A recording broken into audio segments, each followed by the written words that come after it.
Hello, welcome to this video. Today we'll be discussing transport system in plants. Okay, specifically we'll talk about flowering plants.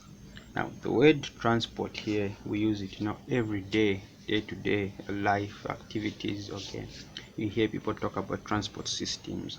Now transport systems also apply in living organisms, both animals and plants. So here we're going to talk about the transport system in plants. Now, why do plants need a transport system? Why do they need a transport system? So I have a diagram of a plant here. So you can see a plant is made up of roots here at the top, at the bottom, and then there's a stem, and then you have branches where leaves are coming from, and then flowers can also branch from there. So because of this structure that a plant has, okay, three things: the roots, the stem, the branches, the leaves. Okay, this shows to us that plants have to transport certain things that are absorbed in the soil have to be transported all the way to the leaves. Okay, and certain things that are manufactured in the leaves have to be transported to all parts of the plant. So for this reason, plants also require a transport system. So we're going to look at some of the reasons why plants require a transport system. Right, so plants need a transport system for the following reasons: to carry water and mineral salts from the roots to other parts of the plant. So like I said here, um, the roots here, this is where you have water. Okay, you have water there in the roots.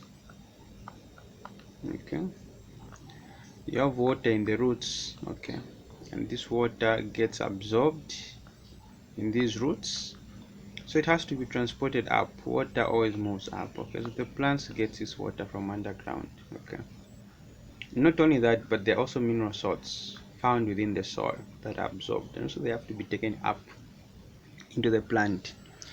Also, to transport manufactured food. So the food is manufactured mainly in the leaves. Okay, so plants carry out photosynthesis, and photosynthesis here is the way that plants make their food. So this food is made within the leaves, but then the rest of the other parts of the plant require that food, okay, for energy and other things. So to transport manufactured foods from the leaves to other parts of the plant, also to transport hormones from sites of synthesis to sites of usage. Okay, so plants also manufacture hormones. Okay, one example of a hormone is the hormone auxin. Okay, and we might discuss that in later videos. Okay, so these are the three main reasons why plants actually require a transport system. All these things have to be transported. Okay, so the transport of water and mineral salts, and then the translocation of food as well. Okay, so this is what we're saying. So let's talk about how these plants absorbs the water and mineral salts and how the transportation will take place. All right, nice and beautiful there. So transport, we are saying the three main reasons is to carry water and mineral salts all the way from the roots up to the other parts of the plant, for example the leaves. Okay, and we are going to see how that is done. So let's talk about the root system. So we're going to discuss just the root system now. Okay, so the root, this is the part of the plant that is found underground. Okay, this is the part of the plant that is found underground. As you can see here, the rest of the plant here is found underground here, and this is where you find water. Okay, this is where you find water in the ground, the soil, and then you also have what? Mineral salts. Okay, mineral salts. So the root system is very important, and the root system is important for one function, that is absorption. Okay, it is important for one function that we call absorption. Okay, so the root system, absorption, what does it absorb? Okay, absorption of what? Water and the mineral salts. So the root system looks like this. Okay, this is how a root actually looks like. So the root has got all these structures that you are seeing here. Okay, we are going to try and explain what each of these structures are. So the roots has got some structures that you are seeing here coming out or protruding. Okay, and these structures you can normally see them when you get a root. Okay, these are called root air cells. Okay, root air cells. So these are root air cells that you are seeing here, and these root air cells are mainly the ones that are carrying out the major process of absorption. Okay, it's done by these root hairs. So all these are root hairs, okay, they come out here. So, and the structure of these root hairs, that they have a large surface area in order to absorb more salts and water. Okay, so then what happens now, once these you have water going inside the root, and you also have salts going inside the roots. Okay, these things now they move like this, and they reach the part of the root which is the middle part. Okay, so now the root has got several structures, and I'm going to explain some of these structures. Okay, for example, I will talk about the apical meristem. Okay, so the apical meristem, this whole structure all the way here is called the apical meristem, and the apical meristem is made up of what? Three structures. Okay, we have the xylem, we have the phloem. Okay, we'll discuss the other part. Okay, so once the water and mineral salts have been absorbed, it is then the function of the xylem now that transports them. So we are talking about transport. So the major vehicles or the major transporters is the xylem as well as the phloem. Okay, these are the major transporters. And when it comes to water and mineral salts, all you think about here is the xylem. It has this function of transporting what? Water and what? Mineral salts. Okay, so here's where I want to talk about the xylem here. So the xylem has that function for carrying water and mineral salts from the roots to all parts of the plant. Okay, then the phloem, it translocates manufactured food. Okay, so these are very important structures, the phloem and the xylem in this transport system. They are very important structures. Okay, you talk about water and mineral salts, xylem, manufactured food, the phloem. Okay, then so now the root system, this is what you have here. So the root contains the xylem and the phloem vessels as well. So now going upwards, now you have the stem. Okay, the stem system looks like this. Okay, so the stem looks like this. There are these are structures that you can see here, plenty of them actually. Okay, so this is how the stem looks like within the plant, and these are things that are found inside the plant. So the outer part of the plant is called the epidermis. Okay, this is the outer layer of the plant, and then the structure inside here surrounding everything is called the cortex, and then the center is called the pith. Okay, then you have this structure. Okay, this structure here. So if I can draw that structure nicely here, it looks something like this. Okay, and then there is a demarcation here. Okay, there is a demarcation here. Okay, just try to draw that nicely so that you can see there is a demarcation here. Okay, so this structure, if you look at it nicely like that, the outer part here, that's where the phloem is found. Okay, that is where the phloem is found.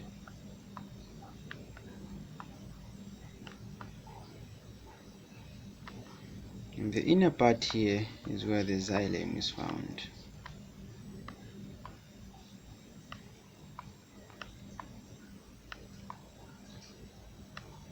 Okay, yeah, so you can see the xylem on the inner part. Then what is this space that I've left here? This space that I've left here is called the cambium. This one is called the cambium.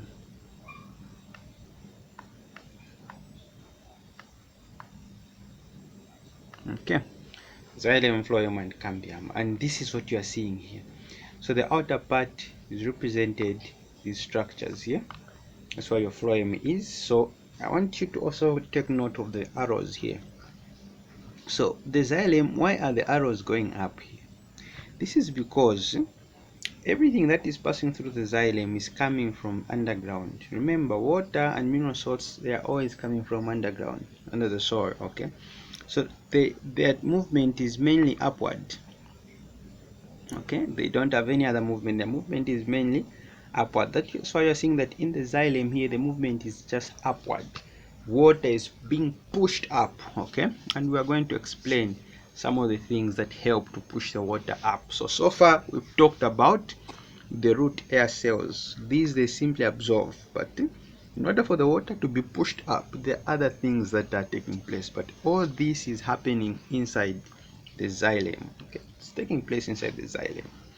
So the phloem, you can see, usually transports things. It can transport things both upward and downward. Okay, but here they are showing upward because most of the food that is manufactured is in the leaves, and the leaves are found on top of the plant. Okay, and most of the food has to go down into the soil. Now, why does food go into the roots? Okay, so the roots, they don't just have a function of absorption, they also have a function of storage. They store food. They have a function of what? Storage.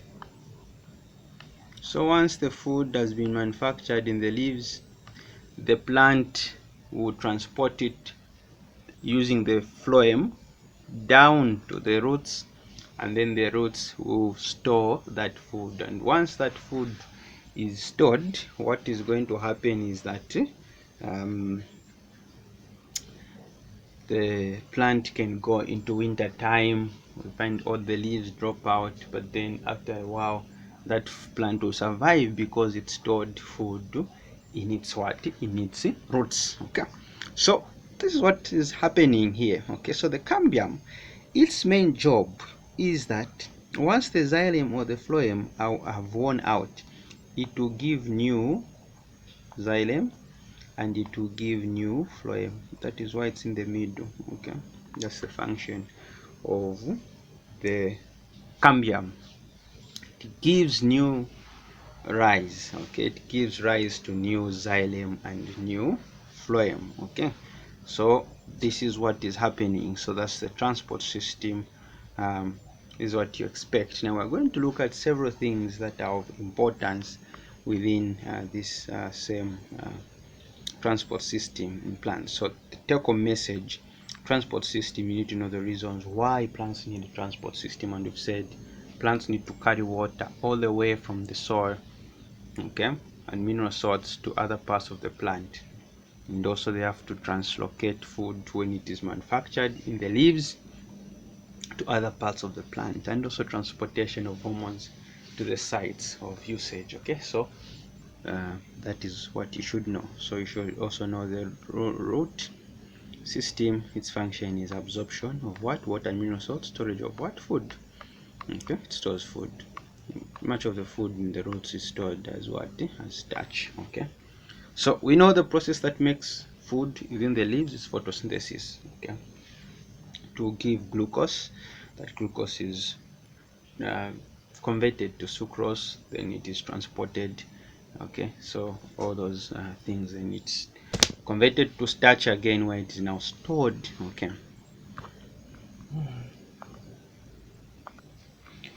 so just a few notes to take down. The transport system in a flowering plant is called the vascular, we call it the vascular system. Okay, it's called the vascular, system. Okay, sorry about that. Okay, so we call it the vascular system, and this consists of what? The xylem, phloem, okay, which are associated with the meristematic tissue called the cambium. So like we've said, the xylem conducts water and mineral salts from the roots to other parts of the plant. Okay, and also the xylem, it has got that rigid structure. Okay, if I to just to show you, illustrating this, the xylem, it has this rigid structure. Okay, so this structure is very rigid, so you can see the way the structure is for the xylem. Okay, it's very strong, so it acts more like a skeleton supporting the structure of the plant. Okay, so it supports it mechanically. The phloem transports manufactured food from the leaf to other parts of the plant. And then the cambium that we talked about, you can see the cambium here, it's this group of cells, okay, that do what? Okay, so the cambium is always found in between the xylem and the phloem, and its job is to carry out cell division and produce new cells of the xylem and the phloem. Sometimes these things, they wear out. Okay, definitely wear out. Okay, so this is what we are saying under transport system in plants.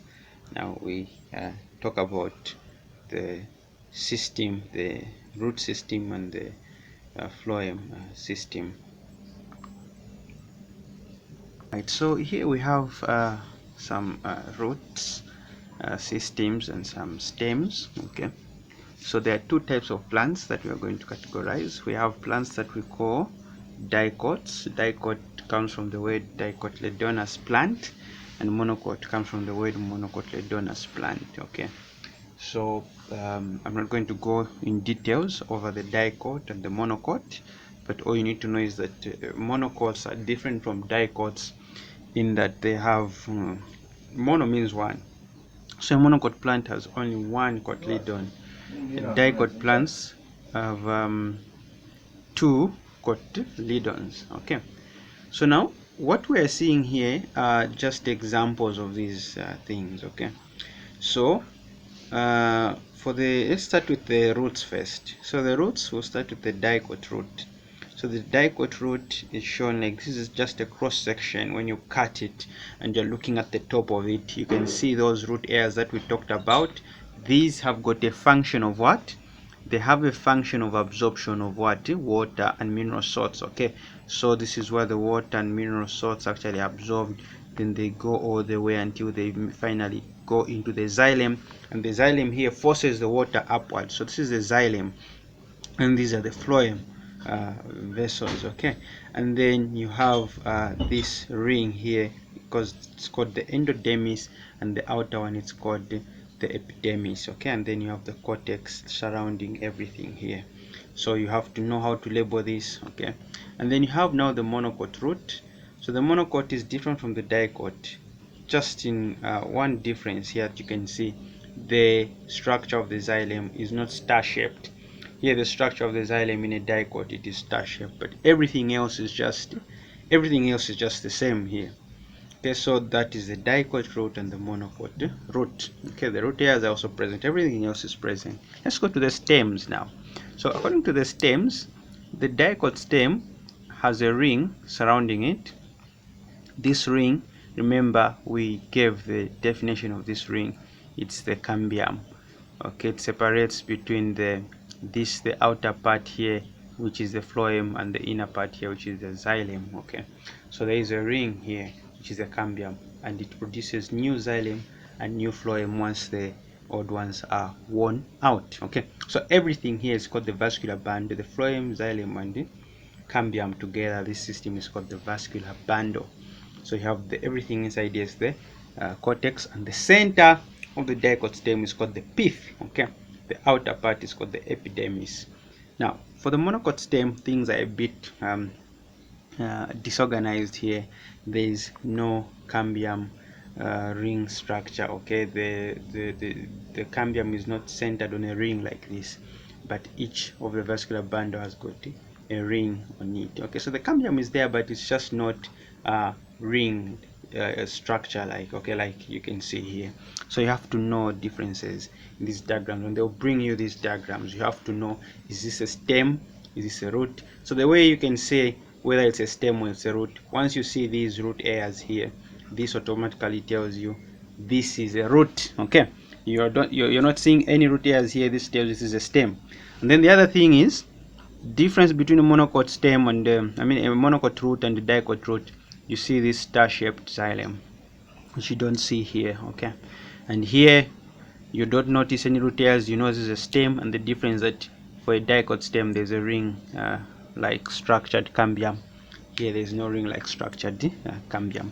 The rest of the things you just have to know them. So I hope you've learned something in this video and the topic called transport system in plants, and this is pretty much what you have to know for your ECZ exams.